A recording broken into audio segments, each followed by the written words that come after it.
Good afternoon, everyone, and welcome to the San Francisco Board of Supervisors meeting for Tuesday, April 18, 2017. Madam Clerk, please call the roll. Thank you, Madam President. President Breed. Here. Breed present. Supervisor Cohen. Cohen present. Supervisor Farrell. Farrell not present. Supervisor Fewer. Fewer present. Supervisor Kim. Kim present. Supervisor Peskin. Present. Peskin present. Supervisor Ronan. Present. Ronan present. Supervisor Safai. Safai present. Supervisor Sheehy. Present. Sheehy present. Supervisor Tang. Tang present. Supervisor Yee. Present. Yee present. Supervisor Farrell.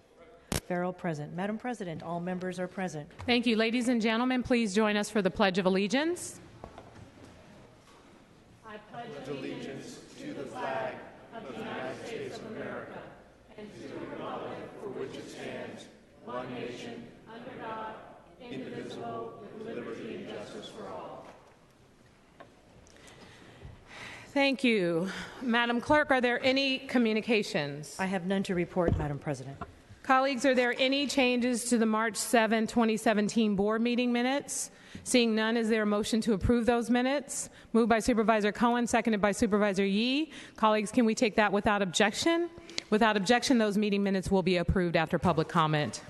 Next item. Items 1 through 4 are on the consent agenda. These items are considered to be routine. If a member objects, an item may be removed and considered separately. Roll call vote. On items 1 through 4, Supervisor Breed. Aye. Breed, aye. Supervisor Cohen. Aye. Cohen, aye. Supervisor Farrell. Farrell, aye. Supervisor Fewer. Aye. Fewer, aye. Supervisor Kim. Kim, aye. Supervisor Peskin. Aye. Peskin, aye. Supervisor Ronan. Aye. Ronan, aye. Supervisor Safai. Aye. Safai, aye. Supervisor Sheehy. Aye. Sheehy, aye. Supervisor Tang. Aye. Tang, aye. Supervisor Yee. Aye. Yee, aye. There are 11 ayes. Those items are approved unanimously. Madam Clerk, please call items 5 and 6 together. Items 5 and 6 are two resolutions that authorize and approve two leases. For item 5, it is the lease with the American Messaging Services, LLC, for a portion of the roof and equipment. And for item 6, the lease is with Spock, Inc., and is for a portion of just the equipment room for both leases at Zuckerberg, San Francisco General Hospital and Trauma Center, Building 25 at 1001 Potrero Avenue, at a monthly base rent of $5,000 each, which will be waived whilst paging services and equipment are provided to the city for a 5-year term and with 2 5-year options to extend. Colleagues, can we take those items, same house, same call? Without objection, the resolutions are adopted unanimously. Item number 7, please. Item 7 is a resolution to approve a lease between C&E Haas Development Company, LLC, as landlord and the city as tenant for certain equipment at number 1 Bayview Park Road for an approximate 10-year term through March 31st, 2027, with 3 5-year options at an initial annual lease rate of approximately $92,000. Same house, same call? Without objection, the resolution is adopted unanimously. Next item, please. Item 8 is a resolution to authorize and approve a 25-year telecommunication ground lease of an existing emergency radio telecommunications tower and associated equipment with the State of California, Department of General Services, and Department of Parks and Recreation as landlord for the Department of Emergency Management and the Department of Technology at San Bruno Mountain State Park at a yearly initial base rent of approximately $44,000 and to approve a $175,000 payment to the State Park Benefit Fund. Same house, same call? Without objection, the resolution is adopted unanimously. Next item, please. Item 9 is a resolution to approve the Recreation and Park Department General Manager's declaration of an emergency based on the catastrophic failure and needed repairs to the boiler system at Kezar Pavilion with an estimated cost of more than $250,000. Same house, same call? Without objection, the resolution is adopted unanimously. Next item. Item 10, resolution to establish the appropriations limit of approximately $3.2 billion in fiscal year 2016 through 2017. Same house, same call? Without objection, the resolution is adopted unanimously.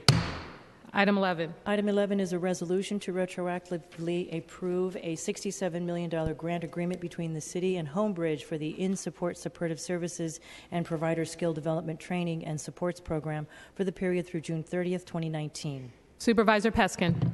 Thank you, Madam President. I would respectfully like to request a one-week continuance. My staff has spoken to staff at the Department of Aging and Adult Services. Some concerns were raised by workers covered under this contract, and I wanted time to ask questions of staff. And insofar as this is a retroactive approval anyway, I don't think 1 week would be a problem, and staff supports that.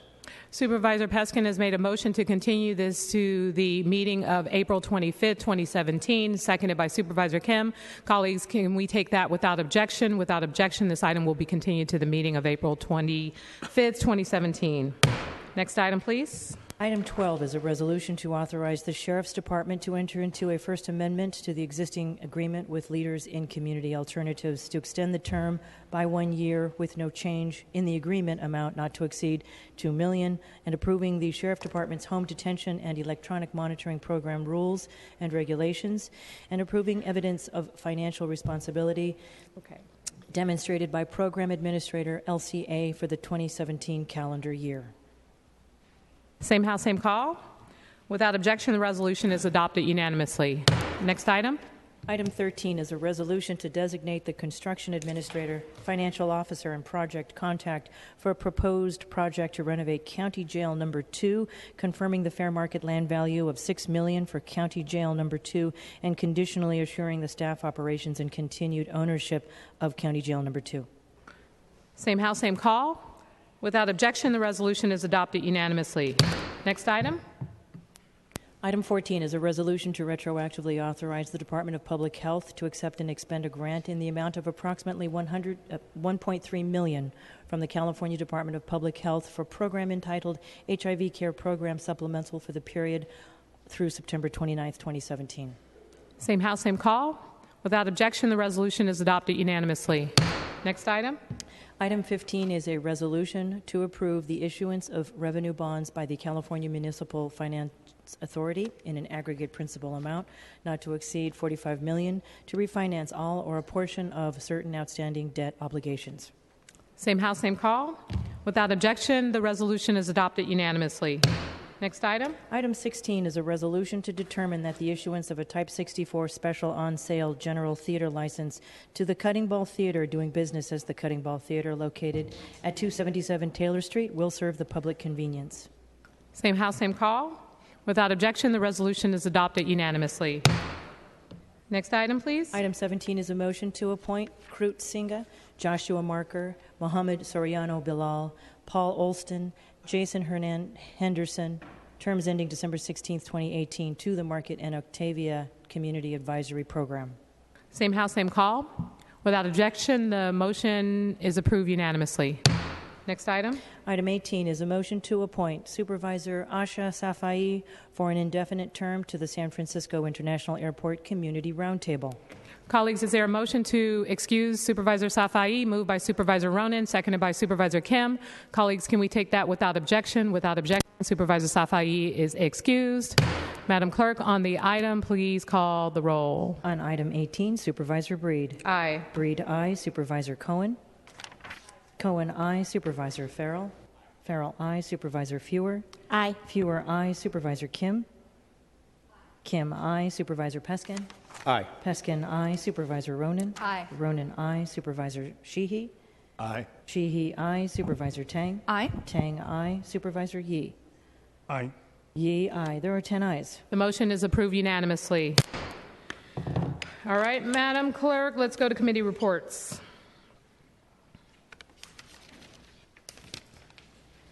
Item 26 was considered by the Budget and Finance Subcommittee at a regular meeting on Thursday, April 13th. This item was recommended to the Board as a committee report. It's a resolution to authorize the Recreation and Park Department to apply for a grant in an amount of $245,000 from the California State Department of Forestry and Fire Protection for state greenhouse gas reduction funding to carry out an urban forestry project.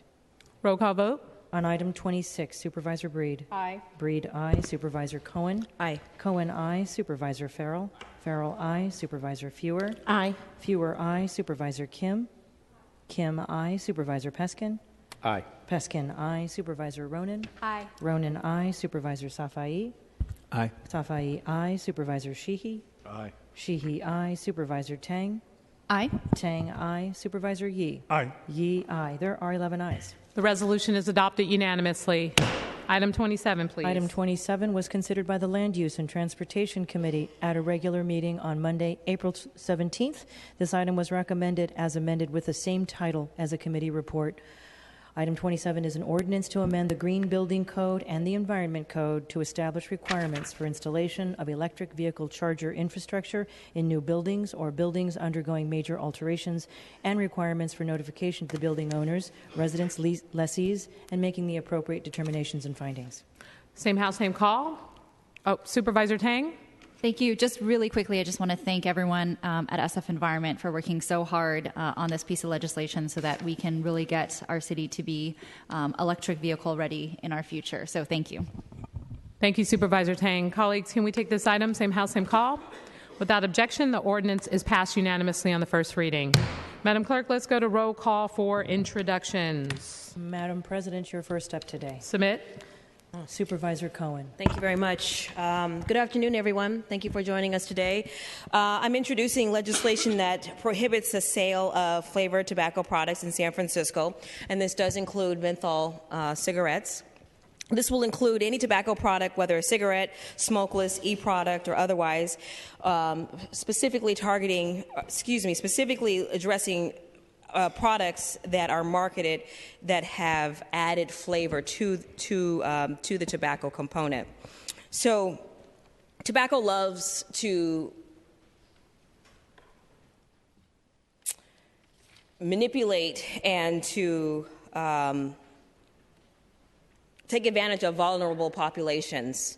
Nationwide, they advertise 10 times more in black communities, in black neighborhoods. They target marketing things like gummy bears and cotton candy flavored products to children. They're specifically targeting in the LGBTQ community, in the African American community, in the Latino community, and in the Asian Pacific Islander community. Many of us have seen the commercial with children misidentifying tobacco products as candy and smelling good, and everything from the labels to the flavors that these companies have chosen for their products are all created and done with the intent of malice to miseducate and misguide our young people and the vulnerable members of the population.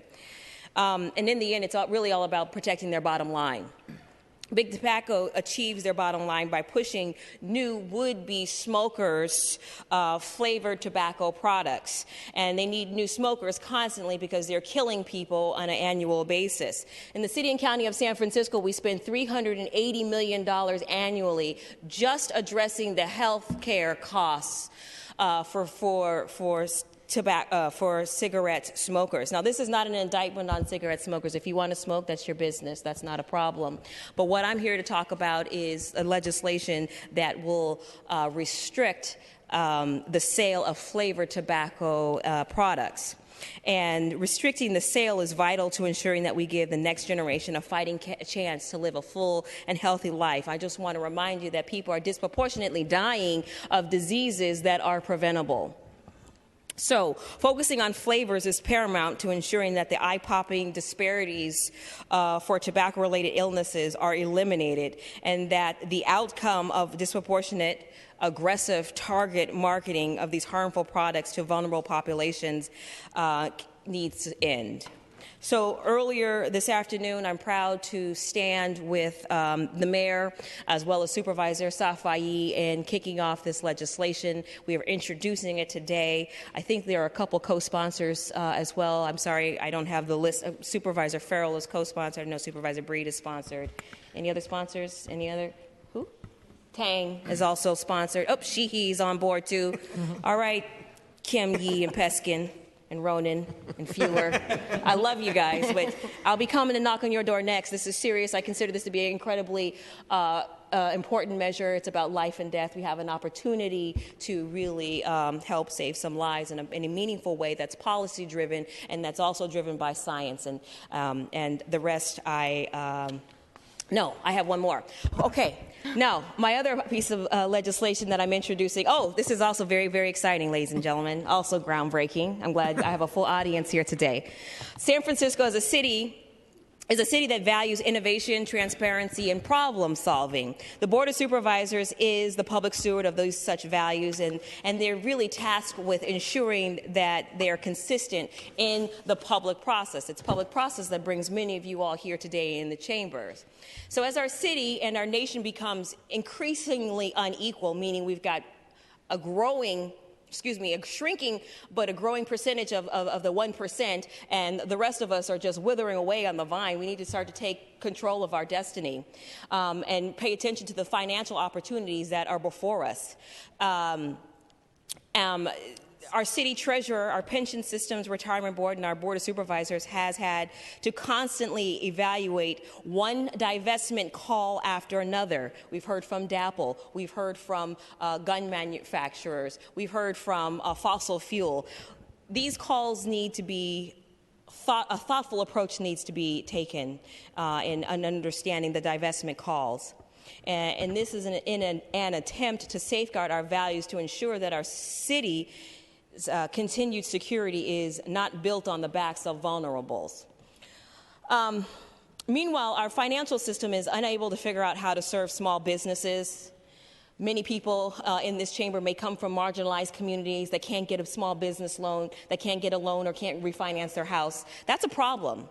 Unrisky mortgages has targeted the Bayview community specifically since 2008.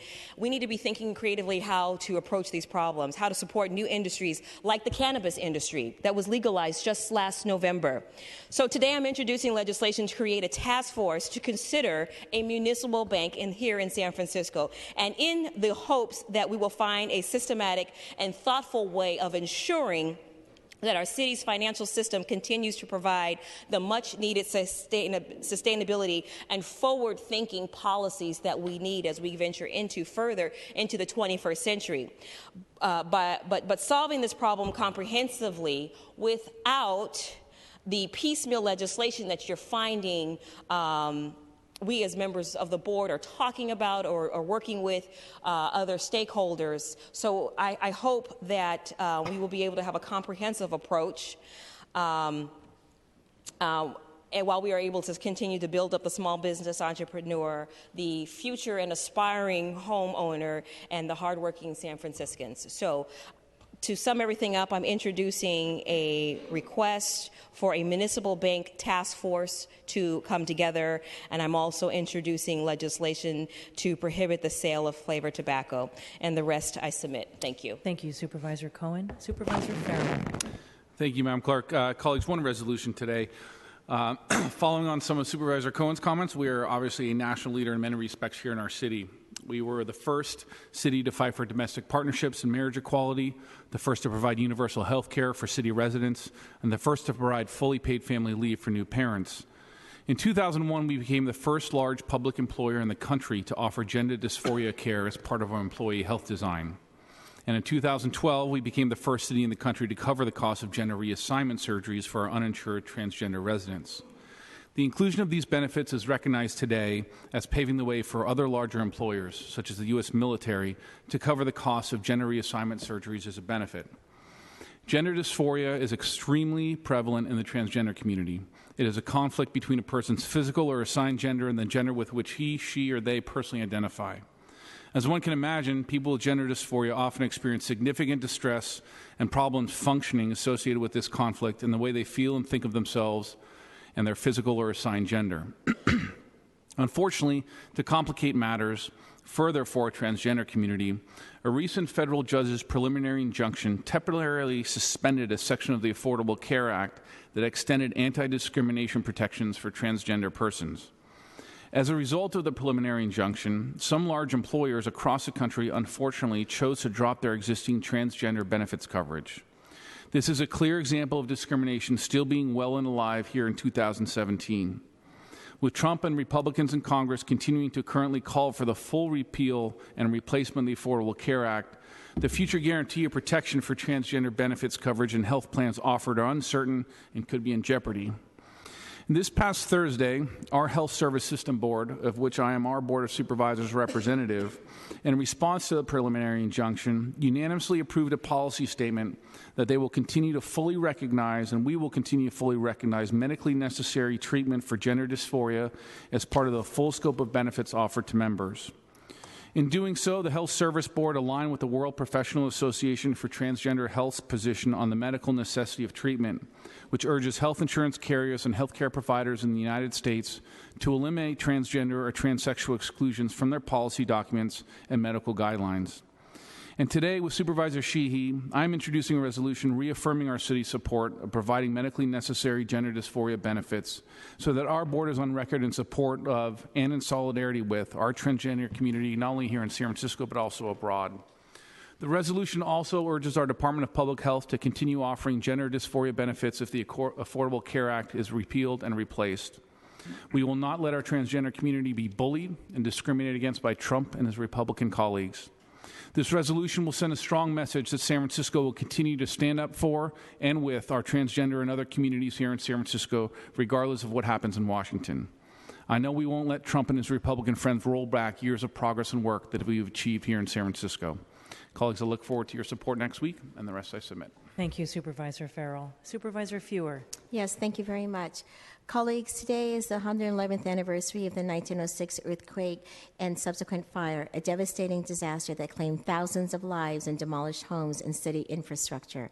On this day, I call for a BLA report on the city's emergency water supply system towards the goal of keeping San Francisco safe and prepared for when the next big one hits.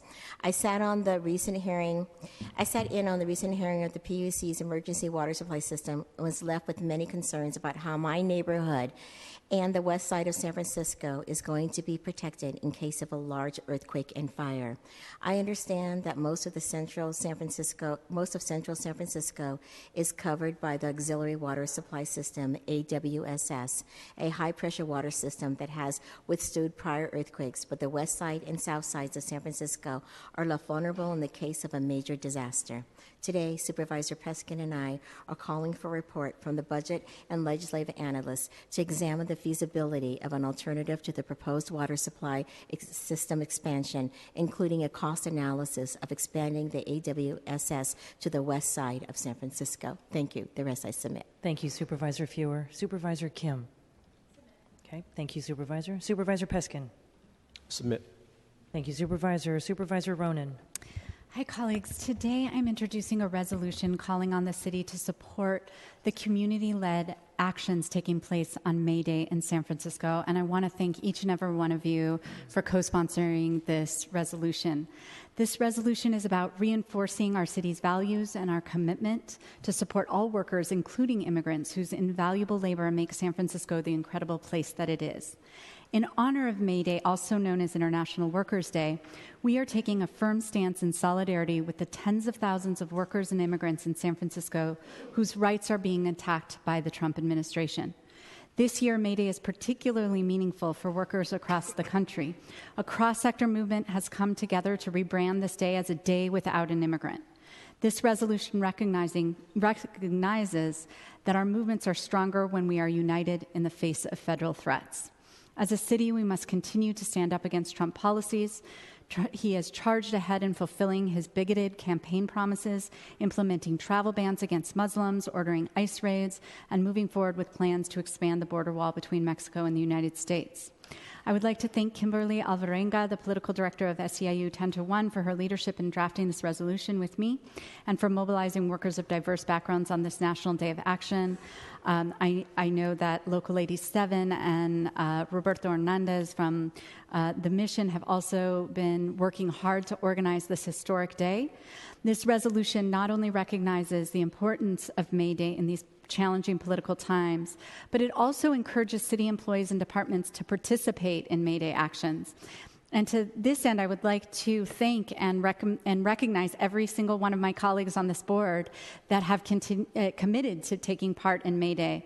And I want to give a special shout out to Supervisors Fewer and Kim, who along with me will be closing our offices on May Day to send a strong message about the importance of defending workers, immigrants, and vulnerable communities. The rest I submit.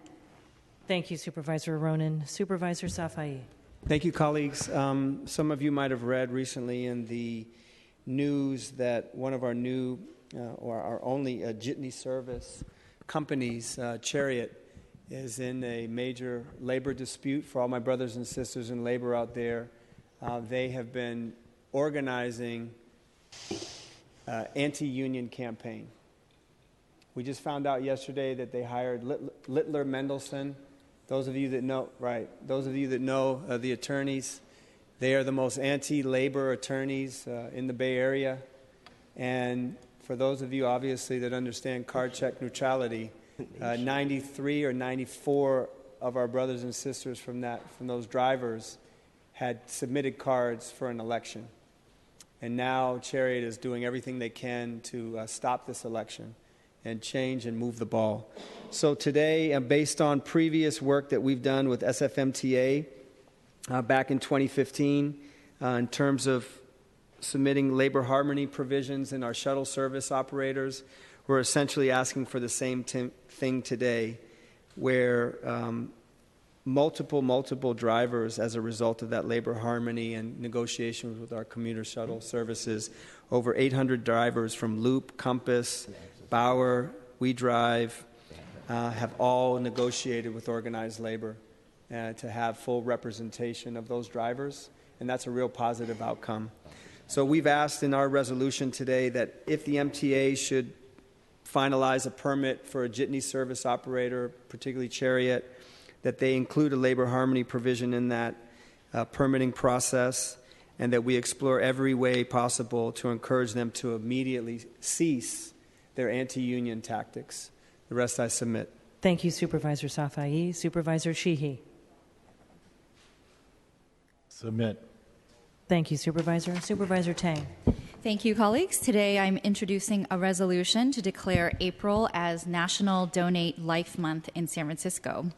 Currently, there are about 119,000 people in the national transplant waiting list, and of those, about 665 of those actually live in San Francisco. And there are actually a disproportionate number of people waiting for transplants when you compare ethnicities. 44% of people waiting for a life-saving organ transplant in San Francisco are Asian. And 19% are Hispanic, 19% are Caucasian, and 14% are African American. And every 10 minutes, another person is added to that waiting list. And in the United States, 22 people die every day waiting for an organ transplant. So there is a huge growing need, and even if people list themselves as donors, only 3 in 1,000 people die in a way that even allows for organ and tissue donation. So the reason that I am introducing this resolution today, mostly to provide awareness and education among our residents here about organ donation, but also because this issue really hits home.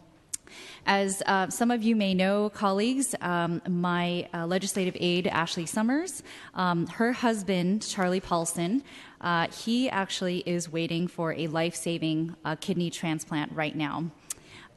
He suffers from a genetic condition called polycystic kidney disease, or PKD, and cysts grow on his kidneys, which cause kidney failure. And so at a very young age of about 34, he's currently only at 4% of kidney function and performs dialysis at home about 20 or more hours per week. So the average waiting time for someone that needs a kidney in San Francisco is about 5 to 10 years, but Charlie has only been on the list for about 2 years. And just, hearing about Charlie having to undergo a kidney dialysis at such a young age, I can't even imagine what that's like, especially while having a young daughter at home. Personally, I saw my grandmother go through kidney dialysis, but that was in the later years of her life. Charlie's father actually passed away at just 43 years old from this disease, and his brother also passed away due to health complications stemming from this disease as well several years ago. So when living donors step forward, which is really important, they can not only save the lives of people like Charlie, but they can also free up the potential for others to receive an organ donation from a deceased donor.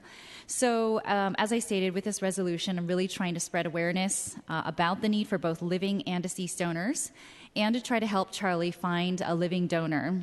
so that he can get back to being a husband and a father to his 20-month-old daughter, Alice, and to begin his career in the fall as a public school teacher in good health. So I know that it's a very personal decision for everyone, but you may be surprised to learn that people can live a normal and healthy life with one kidney. And if you're interested in donating to Charlie or to spread the word, then you can fill out a confidential online form at www.ucdonor.org. And of course, you can also contact our office to find out more information. So I'm really excited that on Friday, I will be joining Donor Network West, the Mayor's Office, DPH, San Francisco Unified School District, and I know Supervisor Sheehy would have loved to be there, but I think it's your birthday. We'll be at Zuckerberg General Hospital to announce some of the programs that the city is implementing to continue to expand, educate people about donations, and ensuring that there's proper information in our high school wellness centers, because you can actually designate yourself as a donor as early as 13 years old. So I want to thank everyone for taking the time to listen to this effort that we have, and hopefully you can help us spread the word about finding Charlie a living kidney donor. Thank you. With that, I submit. Thank you, Supervisor Tang. Supervisor Yee. Thank you, Madam Clerk. Colleagues, today I am requesting a hearing on the safety and testing of the San Francisco Public Utilities Commission's groundwater supply project, which will blend Hetchy water with groundwater. The project is scheduled to roll out this month in districts 1, 2, 4, 5, 7, and 8, and 11 are some of the first districts that will receive the majority of this blended water. I want to thank my colleagues, Supervisors Sheehy, Shafii, and Farrell for co-sponsoring this hearing. Currently, San Francisco's water supply consists of mostly water from the Hetchy Reservoir and roughly 15% supplied by other local reservoirs. However, due to the risk of drought or natural disaster, the San Francisco PUC aimed to create a plan that would diversify the source of water from a more local source. The San Francisco PUC spent a decade testing the use of groundwater in the city's water supply and came to the conclusion that even when blended, they would be able to provide customers with high-quality drinking water that would meet all regulatory safety and quality standards set by the California State Water Resources Control Board. Division of Drinking Water and the U.S. Environmental Protective Agency. The blended water would mix water from the west side groundwater basin with other existing supply and would be distributed across San Francisco. The new blend would not include more than 15% of the groundwater.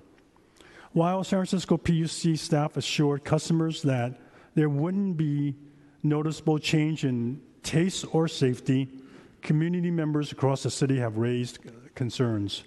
Some have asked if nitrate levels will rise to the health risks due to their presence in the wells that will be used as part of the project. Others are concerned about the taste and odor from the change, as was noticed in December last year when the San Francisco PUC changed the ratio of Hetchy water and that of other reservoirs. I want to provide the SFPUC another opportunity to address the public and hopefully resolve some of the outlying questions that have arisen since the proposal was made. Another item I want to introduce is a resolution, and this would be an imperative item, but I'll talk about it right now. A few weeks ago, I closed the March 23rd board meeting in memory of a great Chinese-American giant and fellow native San Franciscan Philip Choi. Today, I want to introduce a purely commemorative resolution declaring April 23rd, 2017 as Philip P. Choi Day in honor of his celebration of his life this coming Sunday, which will be held on Treasure Island. I am proud to introduce this resolution in honor of this great legacy and his family as a request from the Phillips colleagues at San Francisco State and Friends of the Chinese American Community in honor of the celebration of his life. Today also marks the 111th anniversary of the 1906 earthquake in San Francisco, and Philip Choi was one of the 3 individuals to whom the wreath was dedicated. The other 2 were Gladys Hansen and Kevin Starr. Philip Choi was a renowned historian and pioneer of Chinese American history, architect, professor, author, activist, devoted family man, and a friend to many. He researched and promoted much of what we now know about the many significant contributions Chinese Americans made toward the development of our country and our community's role in America's history. Philip passed away on March 16 at the age of 90 after being diagnosed with cancer this year. Like me, he grew up in San Francisco Chinatown and attended City College, and I'm grateful for having known him personally. He enlisted in the Army Air Corps, and when he trained in Mississippi, he witnessed the racial injustice towards blacks. This ignited his conviction for civil rights. His advocacy on behalf of civil rights is particularly timely, given the recent anti-immigrant policies of the current administration, and that this year is also the 135th anniversary of the passage of the Chinese Exclusion Act, which barred Chinese people from immigrating to the U.S. After World War II, he graduated from UC Berkeley in a degree in architect. Today, I want to honor his far-reaching legacy and contributions to the Chinese American community. Philip Choi was tireless in his research, writing, and lecturing of Chinese American history and accomplishments. Together with Himlat Lai, he helped teach the first ever course in Chinese American history in the country at San Francisco State in 1969. His course subsequently became the model of college programs throughout the country. Growing up during a time of wide discrimination against Asians, Philip Choi was not one to be easily intimidated. As a trained architect from UC Berkeley, working in a firm, he was discriminated against because of his race and told he would never get a senior position. He subsequently established his own practice, which he ran until he retired in the year 2000. When he was invited to the 1965 Transcontinental Railroad Centennial, there was no mention of the pivotal role Chinese laborers play in constructing the western half of the railroad, the Central Pacific, which included the particularly difficult Sierra Nevada section. Philip was outraged by the omission of the Chinese American contributions to the railroad and did not take this injustice lying down. He gave an interview about it to the Chronicle, which made the front page news and garnered wide attention. Simply stated, Philip is irreplaceable in the Chinese American community. He also he played a major role in restoring and preserving the Angel Island Immigration Center. In addition, he designed the Chinese Historical Museum in Orville, which I encourage all of you to visit, in the middle of California. He was the president of the Chinese Historical Society in 1965, and it goes on, writing books, creating documents, movies, and so forth. And I am personally grateful for Philip's work, which taught me so much about my heritage, and he will be sorely missed by the Chinese American community. He is survived by his children, Stephanie, Randall, and Brian, and 6 grandchildren. He was known for his sharp wit and great love for life, learning, and his family. I encourage those of you who would like to pay your respect for him to attend his Celebration of Life memorial service on Sunday on Treasure Island at the 1939 Golden Gate International Exhibition at 1 p.m. And I want to thank my co-sponsors, Supervisors Tang, Fewer, Kim, and Peskin, for co-sponsoring this resolution. The rest I submit. Thank you, Supervisor Yee. Madam President, that concludes the introduction of new business. Thank you. It is now time for our commendations of the day, and we have one commendation, and that is with our supervisor from District 1, Supervisor Sandy Fewer. Thank you very much, President.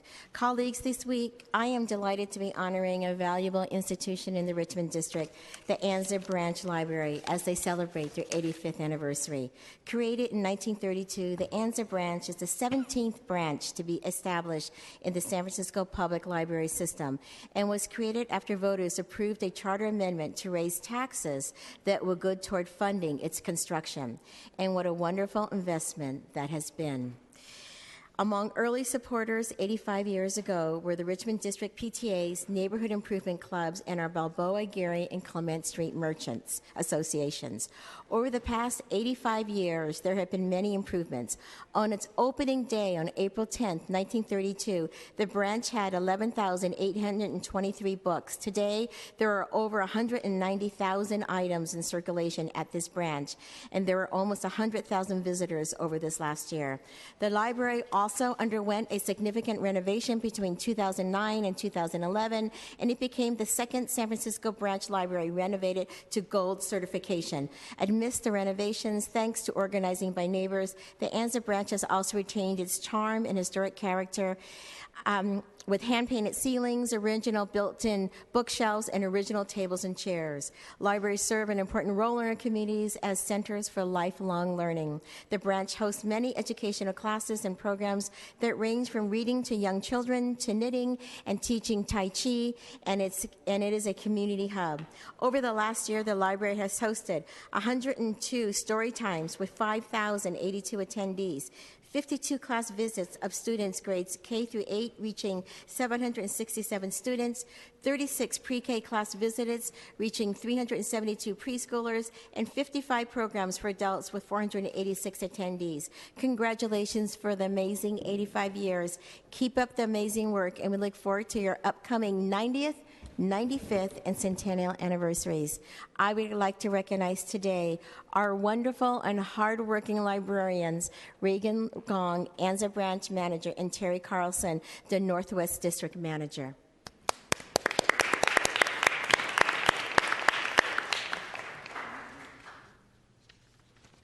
Hello, thank you, Supervisor Fewer and members of the Board of Supervisors for this recognition and bestowing of this award to the Anza Branch Library. Supervisor Fewer has basically said a lot of what I was about to say, but the Anza Branch truly is a branch library for the residents of San Francisco. As she mentioned, a special tax was passed through a city charter amendment to build the branch, and $57,000 later, when the branch opened on Sunday, April 10th, 1932, 11,823 books were in circulation. Today, 85 years later, the branch has 48,000 titles in its collection, including a generous amount of titles for our growing Chinese and Russian communities. While we primarily serve residents west of 25th Avenue, the branch really follows the mission statement of the San Francisco Public Library, and that's to serve all residents and all visitors throughout the entire world. We basically follow the city, the library's mission statement, which can be summed up in 3 words: all is welcome. We do host twice weekly story times, weekly Tai Chi lessons, monthly book club meetups. We've also hosted programs in the past which included citizenship classes, author talks, and also hands-on programs including weaving, cooking, cheese making, and a petting zoo exhibit for our young children and their parents. On May 13th, the San Francisco Public Library will once again lead the annual summer reading program, and we hope that you have time to go to your local library to register and participate. In closing, I want to thank Supervisor Fewer for her recognition of the Anza Branch Library, and we hope that the next time you happen to be by the Outer Richmond District to come by the Anza Branch Library, check us out. We are on 37th Avenue between Anza and Geary. Thank you very much.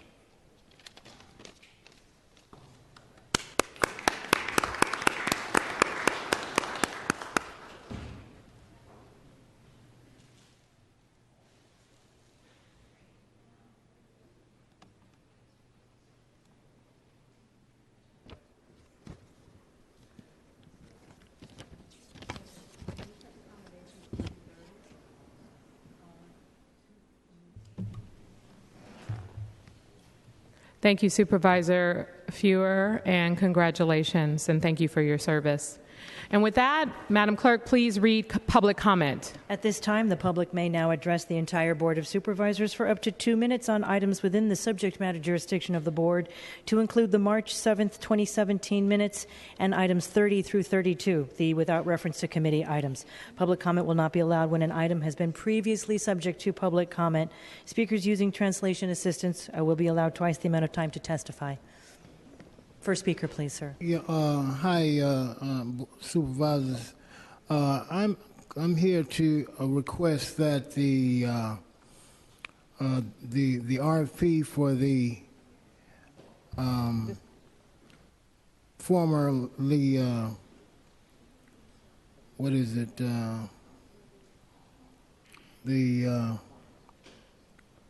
Man, I got a senior moment here. The addition, it's now called the addition, it was once called Yoshi's, that RFP be put off for a month and not be voted on the April the 22nd, because the community has met with some of the investors, and I tried to reach one of the investors this morning, send emails, and it seems like that person doesn't exist, or they haven't gotten back to me. So we cannot afford for anything to go wrong with this this time, because the building has been closed for a long time and the community has been really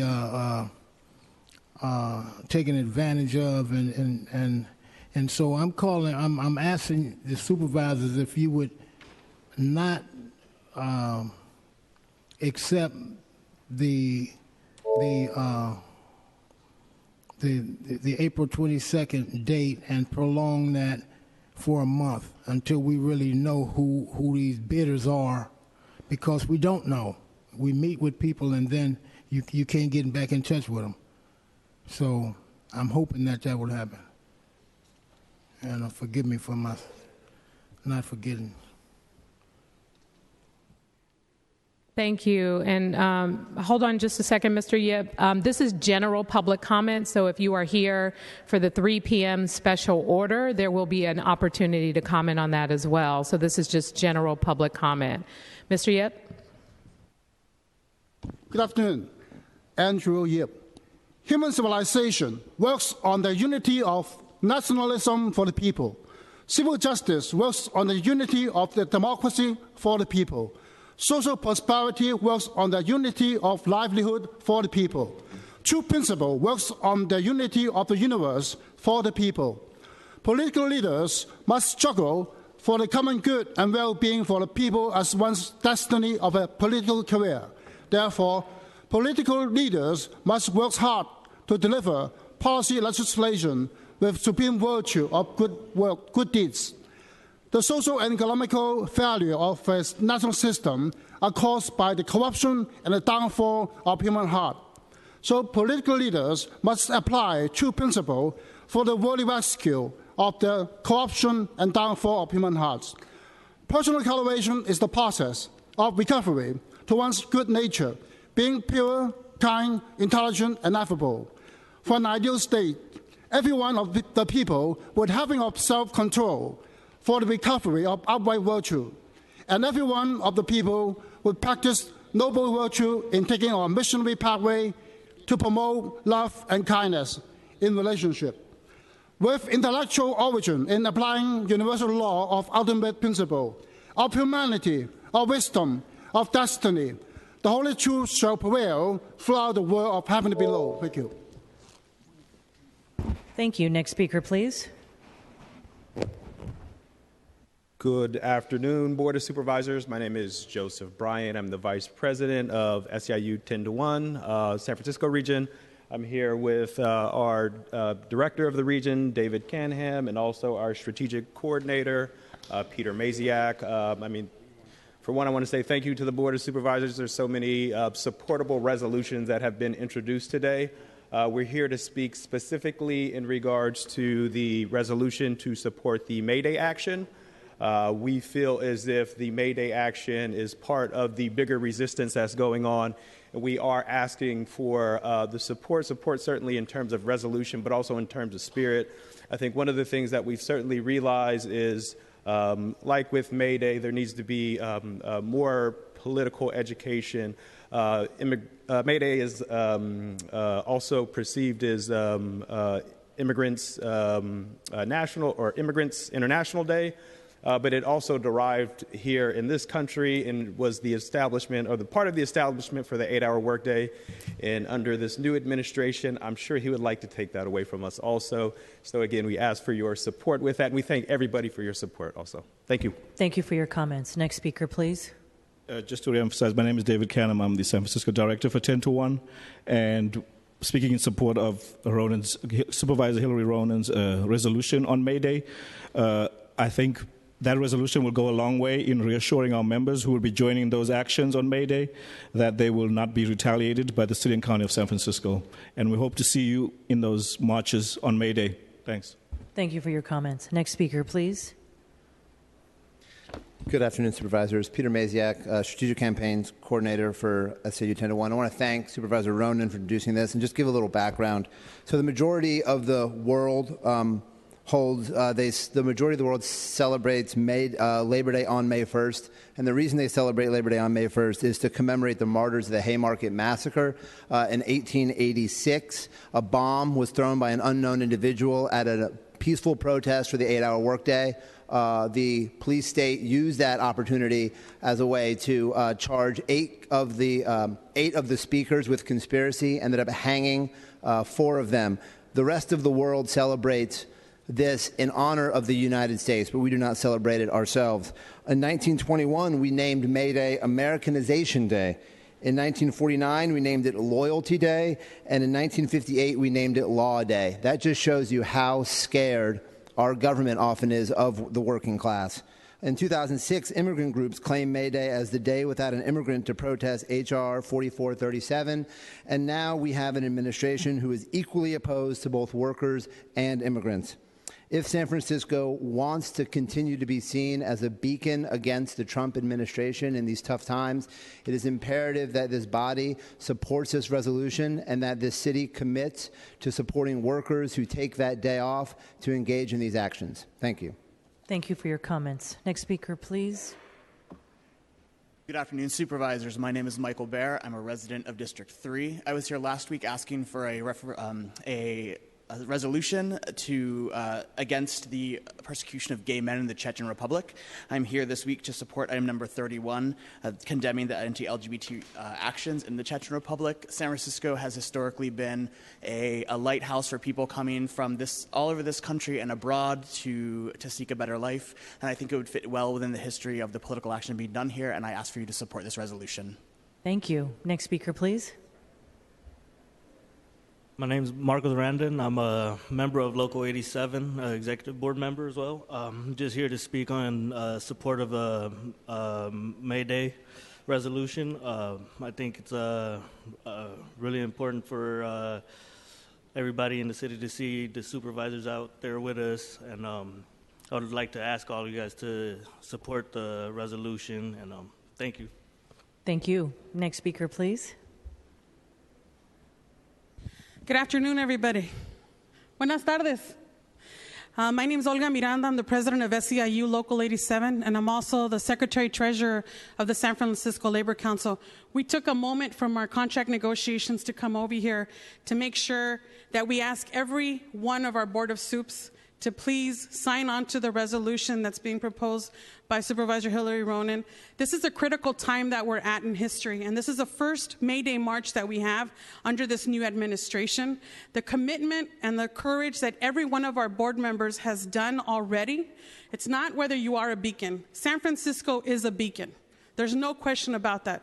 But what we want is to make sure that this resolution has the full support of every single one of our board members, and that we are also asking you to stand with us and march with us on May Day.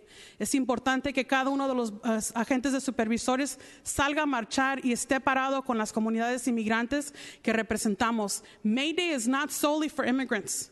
We've taken that on as ours, but it's about working families. And in San Francisco, the brothers and sisters standing behind me, the carpenters, can you please stand? Se pueden parar los carpinteros, por favor. Every one of the single carpenters. If you're a worker with Local 87, if you have a hard hat, can you please stand? I'm sorry, IBEW too. I'm sorry, Jenny. These are the working families that we're fighting for every day.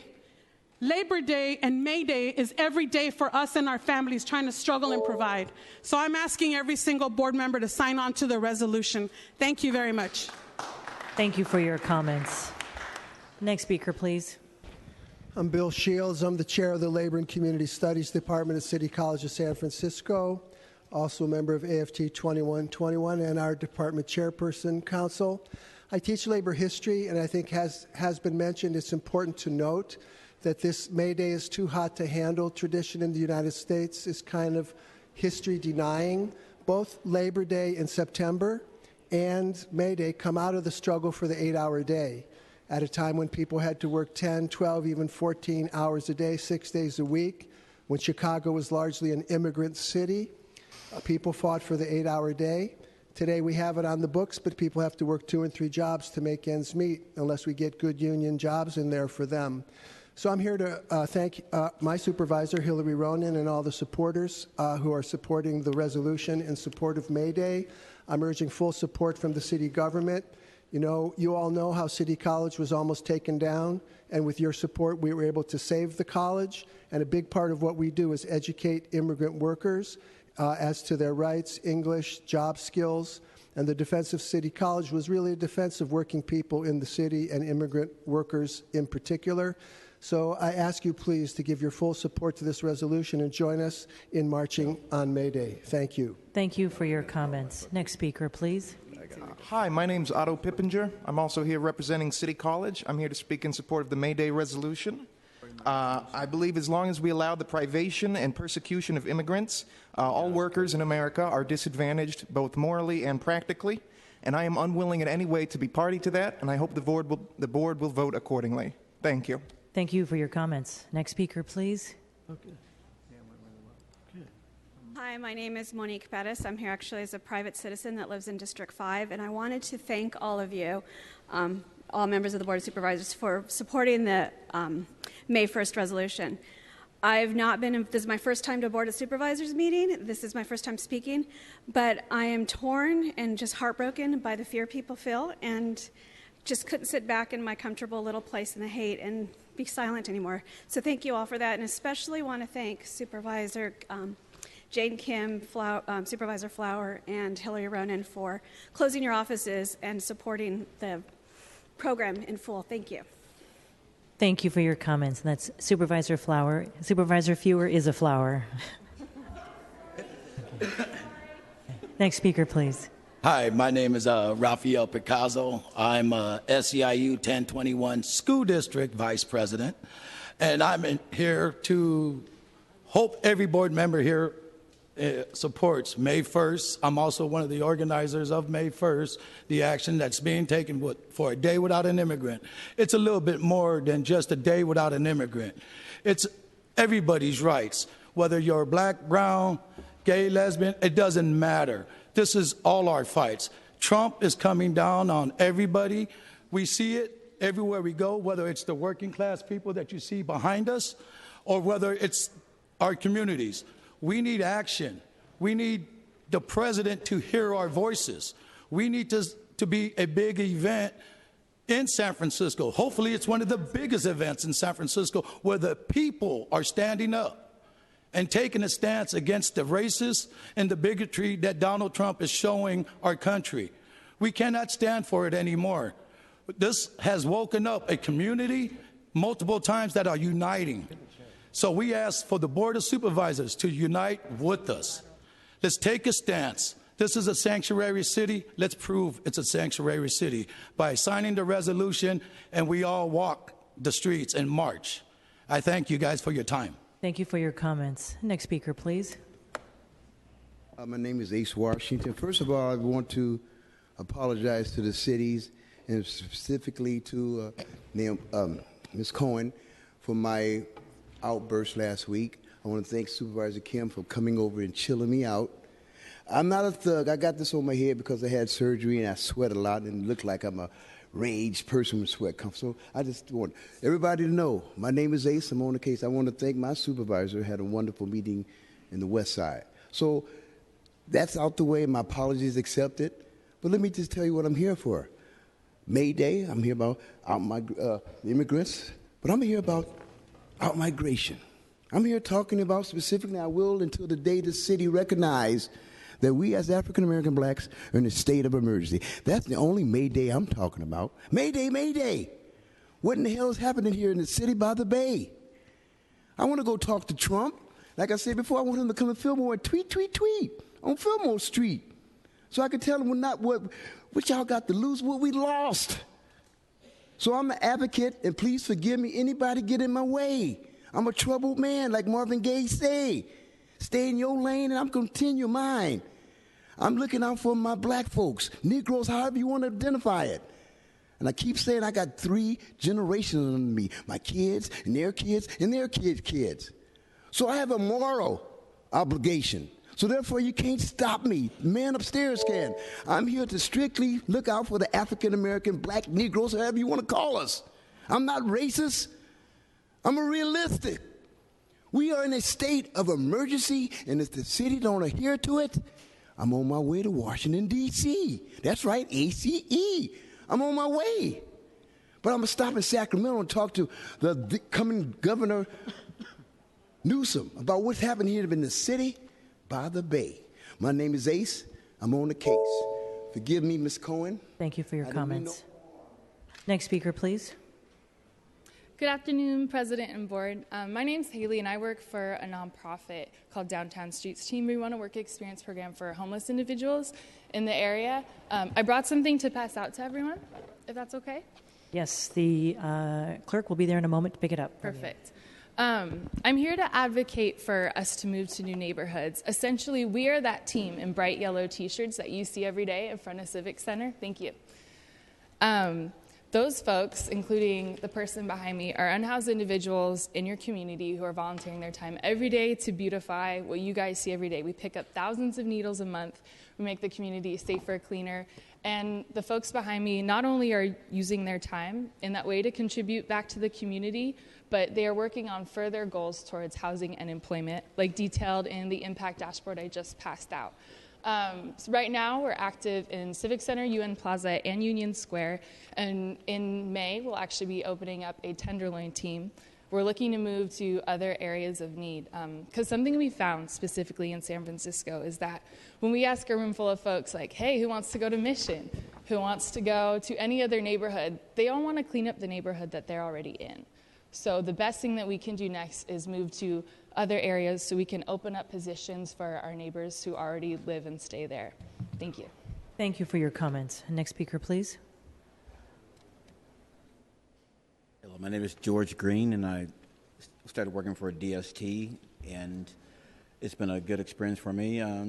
It's helped me reestablish my self-esteem and my work ethic, and they've helped me, let's say, try to regain, let's say, certain status in life to where I have housing and or, let's say, part or full-time job opportunities.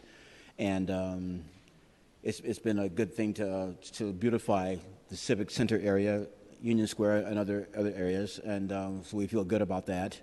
And hopefully we're a positive force for the city and whoever is involved with our existence and our future. Thank you very much. Thank you for your comments. Next speaker, please. My name is Otto Duffy. I'm a resident of the local neighborhood here. I also support May Day in its fullest meaning. If you take a look at the image here, who knew that Jorge Bergoglio was a chemist?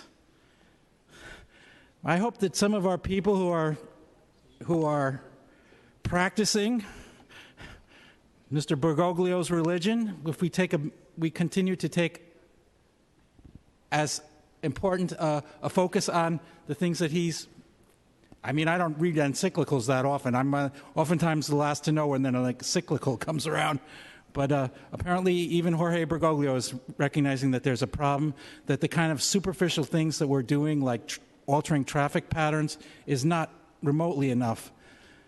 We just saw recently how hard it is to get electric city vehicles, and just those sorts of simple things. We're really just scraping the surface right now, and it's certainly an approach to global climate change would certainly not include displacing people, long-term residents, no matter what their immigration status.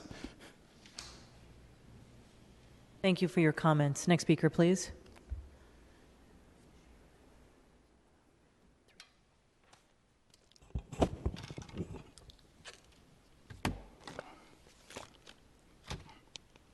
Tom Gilberti.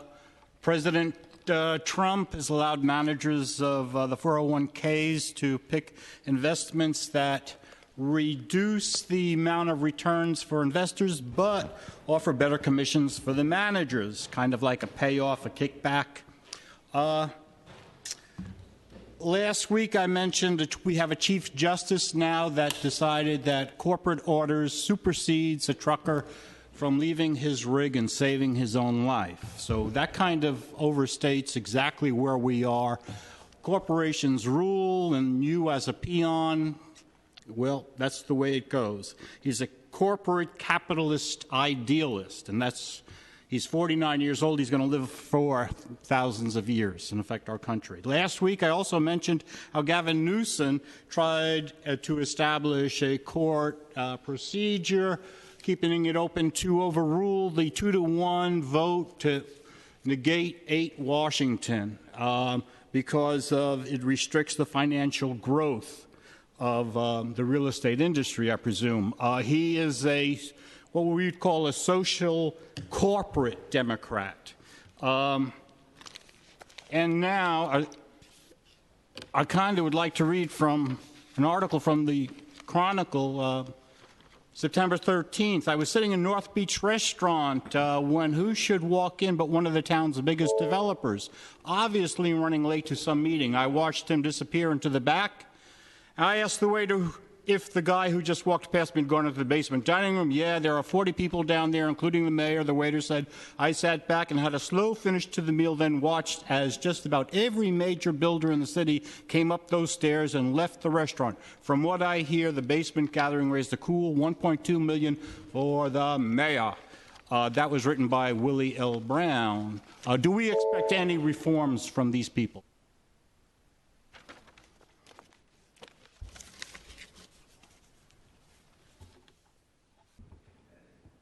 Madam President. Thank you. Seeing no other members of the public who'd like to provide public comment is now closed. Madam Clerk, let's go to our 3 p.m. special order. Items 19 through 22 comprise the special order at 3 p.m. These items have been continued open from March 21st, 2017. Public hearing of persons interested in the determination of exemption from environmental review under the California Environmental Quality Act issued as a community plan exemption and approved by the Planning Commission on September 22nd, 2016 for the proposed project located at 2675 Folsom Street to allow the demolition of 3 two-story warehouse and storage structures and construction of a 4-story, 40-foot tall residential building. Item 20 is the motion to affirm the Planning Department's proposed to exempt this project from further environmental review under the community plan exemption. Item 21 conditionally reverses that determination, and item 22 is the motion to direct the preparation of findings. Okay, before I review the details of this hearing, I'd like to acknowledge Supervisor Ronan. Thank you, President Breed. Colleagues, a month ago, you allowed me to continue this item for a month so that I could convene the parties to see if they could have a meeting of the minds which would allow the withdrawal of this appeal. And I want to assure you that we have been working hard over the last month, both Access Development Group and Calle 24 have come together on several occasions. They have worked hard and really been trying to hear one another and make agreements that could get us to an agreement on this project. We are close to an agreement, but there are a few details that need to be worked out. And so I would ask you for the last time to indulge me with another continuance to the May 9th board meeting at 4:00 p.m. I would really appreciate that time, and I believe that we would make use of it to reach an agreement on this project. Thank you. Supervisor Ronan has made a motion to continue this appeal to the meeting of May 9th at 4 p.m., and it was seconded by Supervisor Peskin. I will now open it up to public comment, specifically to talk about the continuance. If there are any members of the public who'd like to make comment regarding the continuance of this appeal, please come forward.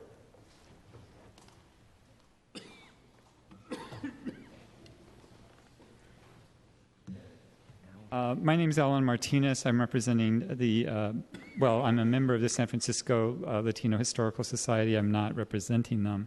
I support the continuance, but to give you a little bit of background on this whole situation, back in the early 2000s, when the Eastern Neighborhoods Plan was started, the planning department didn't think they had to do historic resource surveys. And it took a couple of years for them to finally, after a lot of public pressure and pressure from the Board of Supervisors, that they finally started doing historic resources surveys. And the EIR for the Eastern Neighborhoods acknowledges that the resource surveys are lagging behind, seriously behind.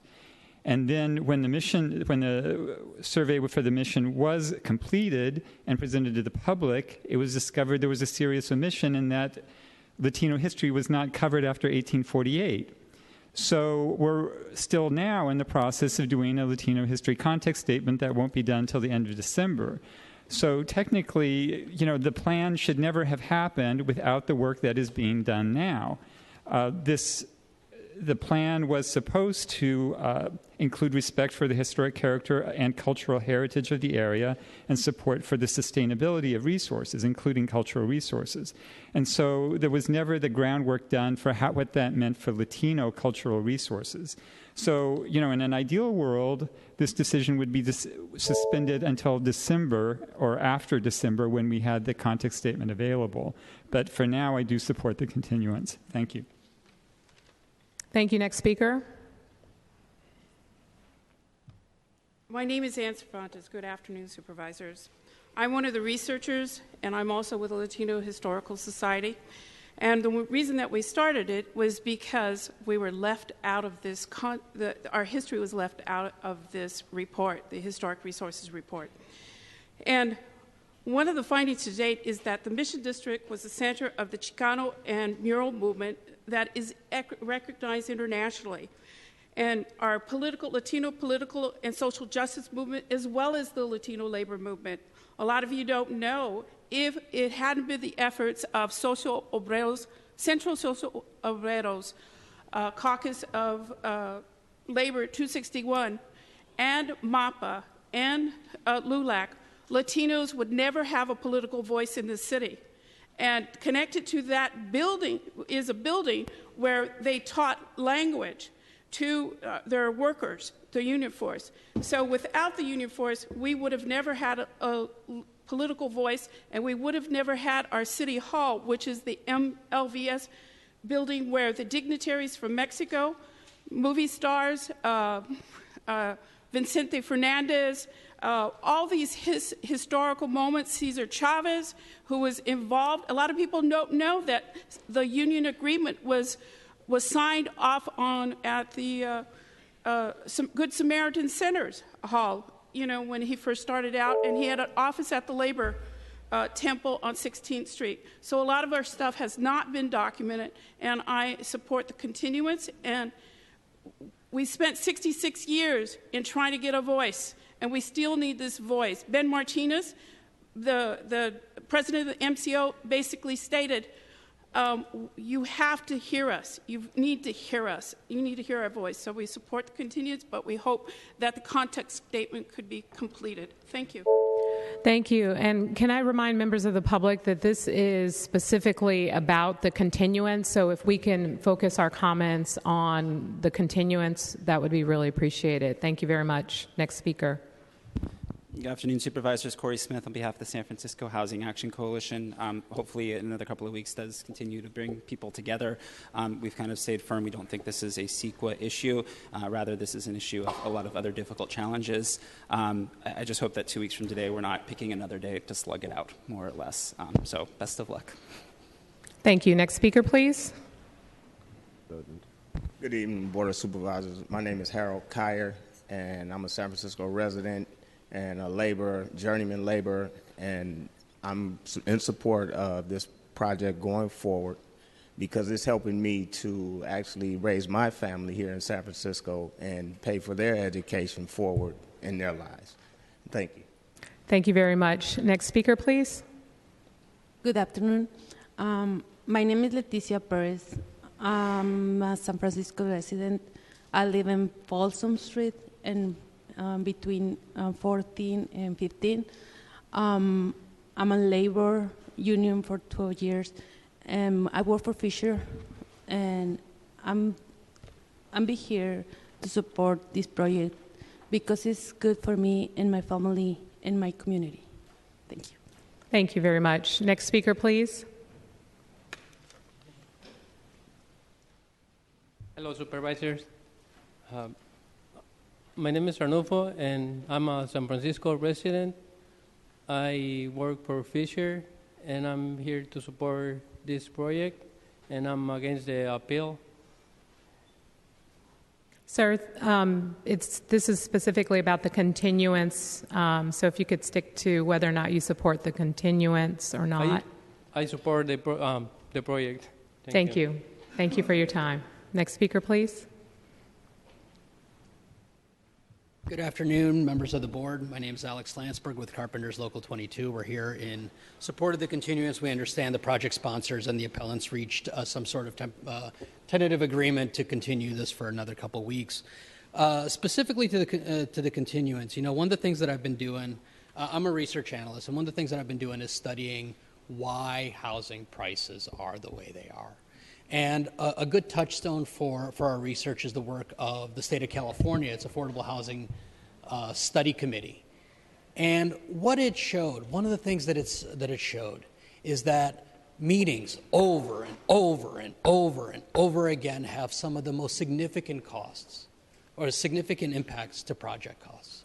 So let's take a look at where we are here now. We're on our 5th continuance. We support this because the project sponsor supports this.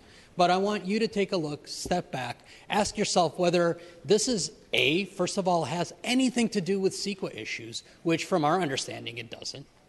Ask ourselves whether this any way furthers our need to house people who are living on the streets, or more specifically, whether or not it in any way advances or reduces the displacement pressures that are pushing people out of our communities right now. Lastly, I want you to ask yourselves, what's it doing to the 50 people? Look at these people.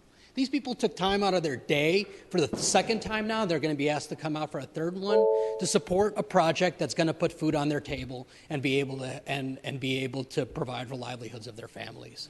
Yet we keep going around in these circles over farcical debates that don't have any direct relevance to the project at hand. We need to support this project, we need to make this project happen, and we need to get on with building housing for our people. Thank you. Thank you. And I will remind members of the public that this is to specifically speak about whether or not you support or you don't support the continuance. Please keep your comments centered around the continuance. Thank you very much. Next speaker. Hi, I'm Tim Lipscomb, Senior Organizer for Carpenters Local 22. And I'm here tonight to represent the many members that are standing behind me. We're here because tonight we'd hoped to have a chance to speak about the appeal, but we understand that we want this project to go through, so we'll be patient. But we'd hoped you'd have a chance, that these Board of Supervisors have a chance to tell these workers that they got their backs, that they believe in their livelihood and their families, and that they need this project and they need this job. We also hope that you would have the chance to tell them that you support career paths for minorities, women, and our local youth. That you would be able to say yes to our homegrown developers that don't have deep pockets, that are from this area and believe in what they're doing and want to bring good things to the community. Last night, this developer met with members of the community, and they agreed to all their demands, and still they voted to continue with the appeal process. The carpenters across the nation are fighting every day for our families and for our livelihood. We fight against right-to-work legislation. We fight for a tax on prevailing wage. We fight against an NLRB that now is stacked against us. Soon we'll be fighting our own Supreme Court for our livelihoods. Aaron Peskin once told me, so goes it in San Francisco, so goes it in California, so goes it across the nation. And I believe those words, and I believe in this body.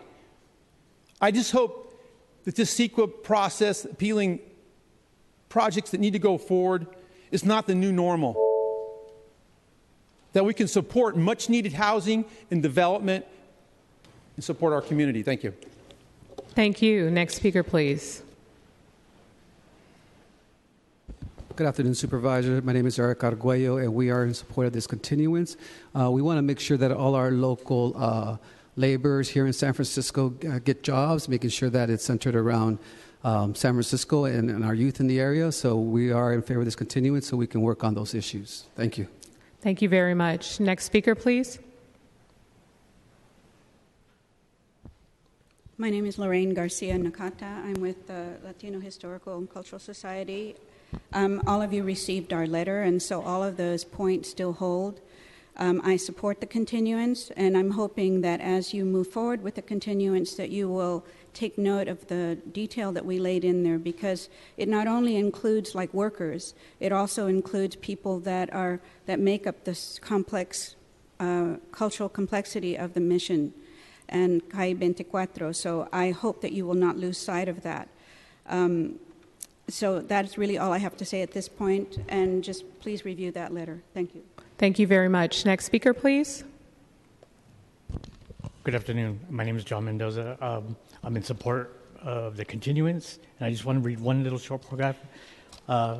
This has always been a strong union town, with carpenters first established soon after the borders have changed. I believe that the city and county of San Francisco needs to decide if they want to continue being a union town, whether or not they want a blue-collar workforce and housing to remain and establish San Francisco. Thank you.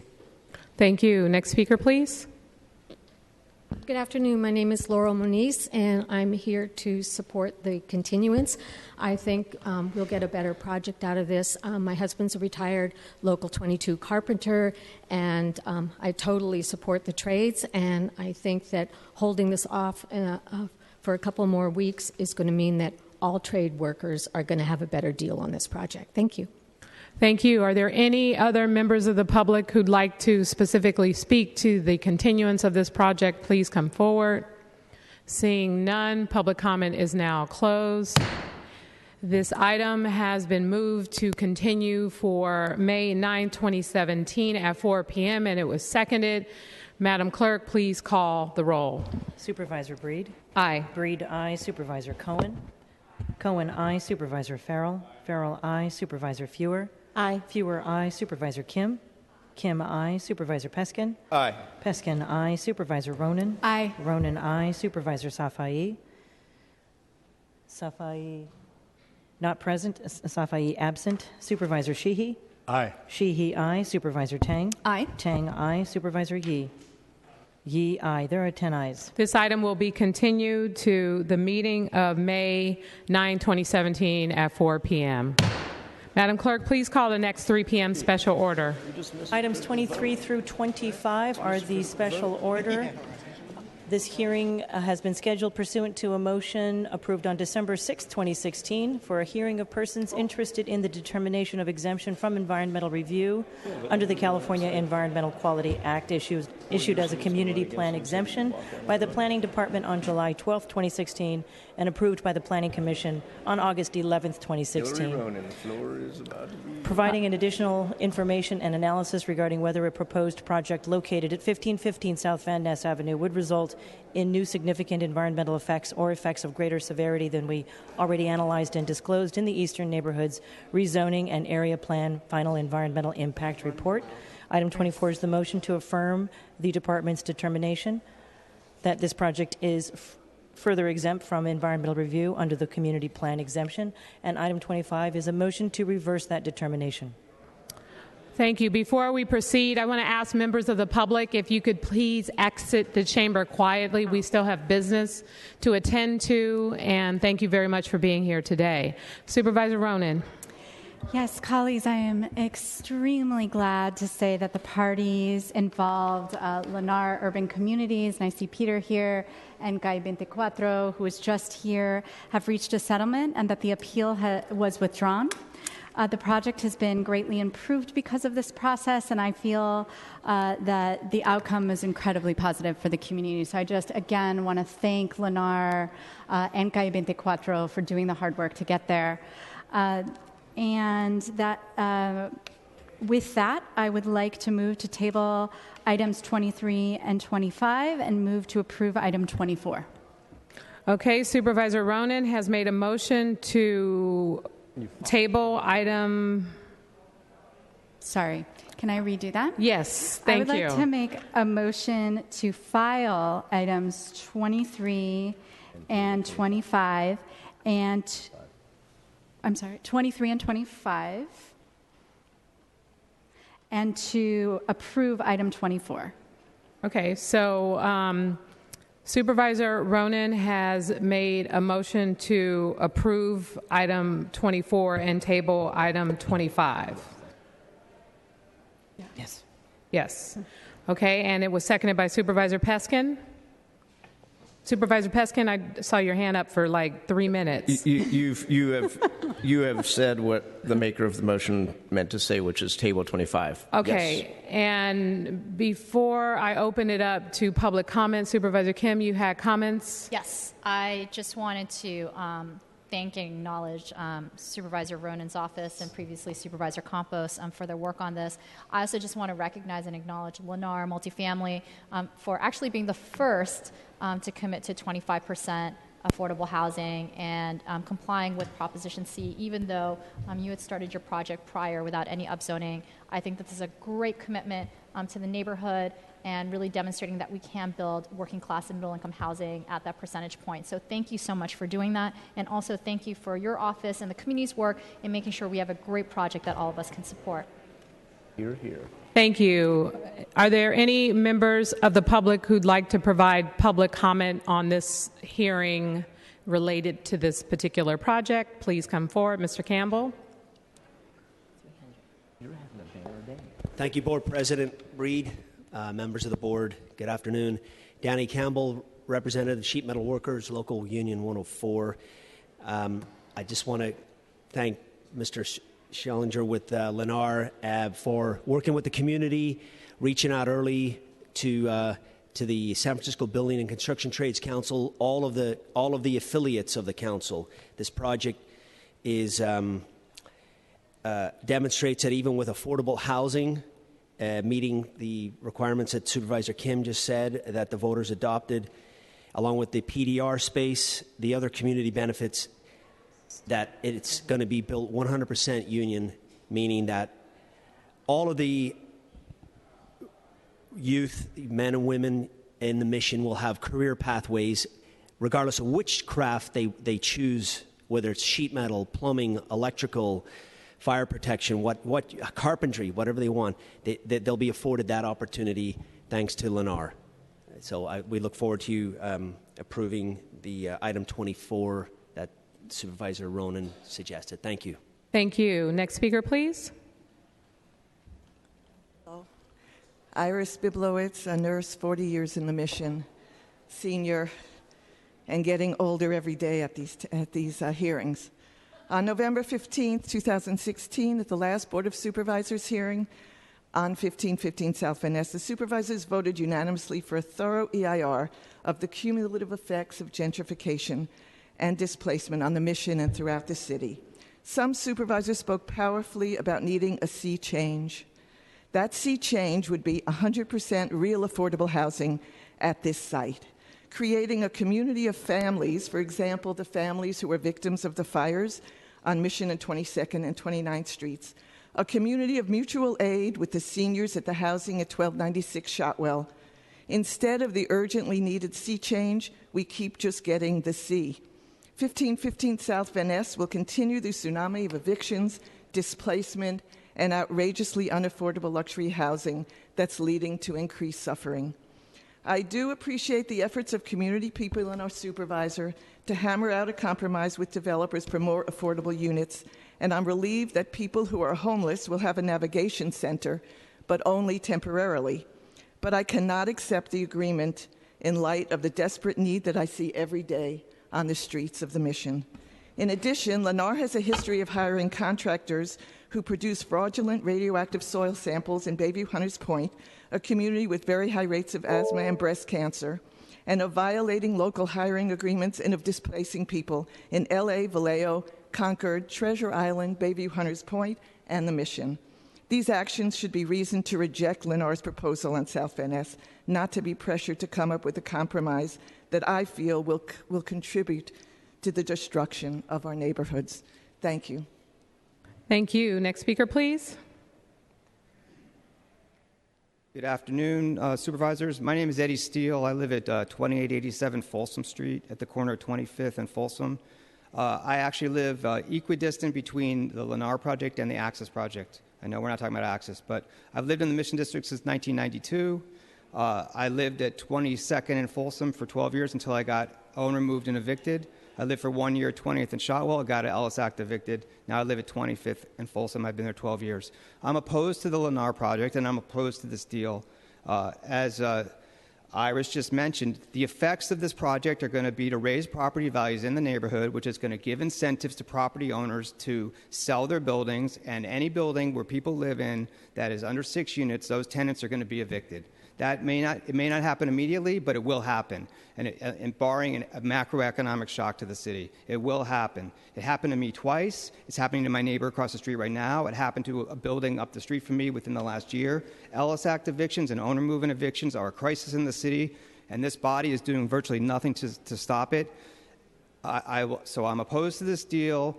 $1 million into a fund will not buy one building in the Mission. And in the meantime, 6, 7, 8, 9, 10, 11, 12 buildings will be flipped.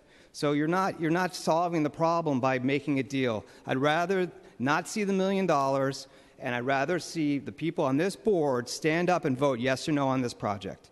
That is what I would rather see. So we can see whether you are with the renters of the city who want the property values to stay the same or go down, or whether you're with developers and property owners who profit off the eviction and loss of affordable units. So I'm opposed to the deal. I'm opposed to the Lennar project. And if when Access comes up in 3 weeks, I will be opposed to whatever deal comes out of that one, because these projects hurt the neighborhood. And I find it ironic on a day where you guys supported the March for a Day Without an Immigrant that you are taking actions that will lead to a neighborhood without. Thank you very much. Next speaker, please. Again, Tom Gilberti. I'm thinking of community housing.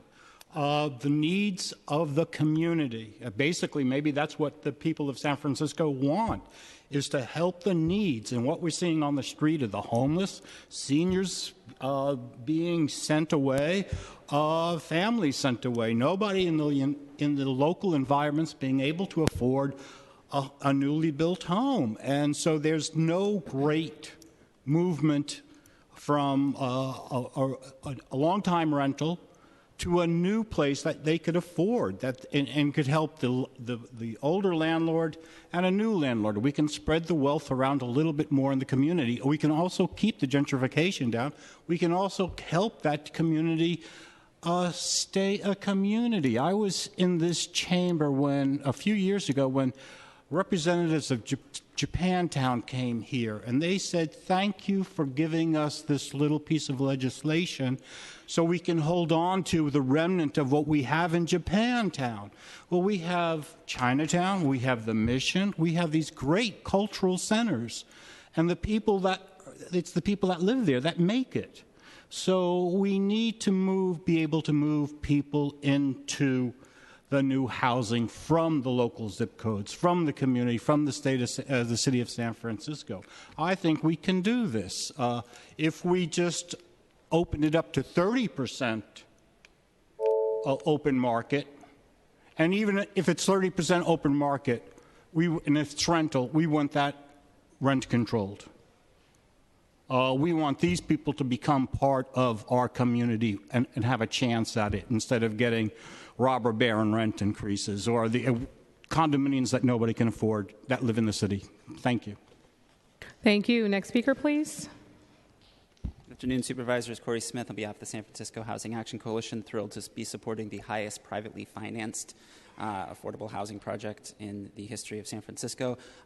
This will help people, coupled with neighborhood preference legislation. There are going to be low-income and middle-income tenants in your neighborhood that are going to get to live here with safety, and that is really, really cool in my opinion. I also want to point out that last year, San Francisco saw the highest amount of total housing come onto the market, and the data that we see and genuinely believe, we think that this has helped lead to two things. Number one, prices are down citywide, and number two, evictions are down citywide. Putting additional housing on the market helps prevent displacement. That is one of the reasons we are very, very supportive, and thank you for approving this today. Thank you. Thank you. Are there any other members of the public who'd like to speak on this item? Seeing none, this hearing is closed and will be filed. And on the item, Madam Clerk, to approve 24 and not approve or table item 25, please call the roll. President Breed. Aye. Breed, aye. Supervisor Cohen. Cohen, aye. Supervisor Farrell. Farrell, aye. Supervisor Fewer. Aye. Fewer, aye. Supervisor Kim. Kim, aye. Supervisor Peskin. Aye. Peskin, aye. Supervisor Ronan. Aye. Ronan, aye. Supervisor Safai. Aye. Safai, aye. Supervisor Sheehy. Aye. Sheehy, aye. Supervisor Tang. Aye. Tang, aye. Supervisor Yee. Aye. Yee, aye. There are 11 ayes. The motion to approve item 24 and table item 25 is approved unanimously. Madam Clerk, let's go to the items for adoptions without reference to committee. Items 30 through 32 are being considered for adoption without reference to committee. A single roll call vote may enact these items. A member may object, have an item severed, and have it considered separately. Colleagues, can we take those items, same house, same call? Without objection, those items are approved unanimously. Supervisor Safai. Yes. Oh, sorry, I missed the vote on the previous vote, 19 through 22. Can we make a motion to rescind that and revote? Supervisor Safai has made a motion to rescind the continuance. It was seconded by Supervisor Farrell. Colleagues, can we take that without objection? Without objection, the vote has been rescinded to continue the Folsom Street hearing to the meeting of May 9th, 2017 at 4 p.m. And on the item, colleagues, can we take that same house, same call? Without objection, the Folsom Street hearing will be continued to the meeting of May 9th, 2017 at 4 p.m. All right. Madam Clerk, please read the in memoriams. Madam President, for the imperative agenda, we have... forgot about that. Offered by Supervisor Yee, a resolution declaring April 23rd, 2017 to be Philip P. Choi Day in the city and county of San Francisco. Supervisor Yee, would you like to make the motions for this particular imperative item? Sure. I'd like to make a motion to move this item. That it is purely commendatory. That is purely commendatory. And the need for action has taken place after the agenda was and the made need public. to take this action is because of the... I got you, Supervisor Yee. Colleagues, is there a second? A second by Supervisor Farrell. Colleagues, can we take the findings without objection? Without objections, those findings are approved unanimously. And on the specific item, are there any members of the public who'd like to provide public comment on the imperative item? Seeing none, public comment is now closed. And colleagues, on the imperative, can we take that same house, same call? Without objection, that item is approved unanimously. Madam Clerk, please read the in memoriams. Today's meeting will be adjourned in memory of the following individual. On behalf of Supervisor Peskin, for the late, Miss Joan McCormick. All right, colleagues, this brings us to the end of our business today. Madam Clerk, is there any other business before this body? That concludes our business for today. All right, folks, we are adjourned. Have a wonderful day.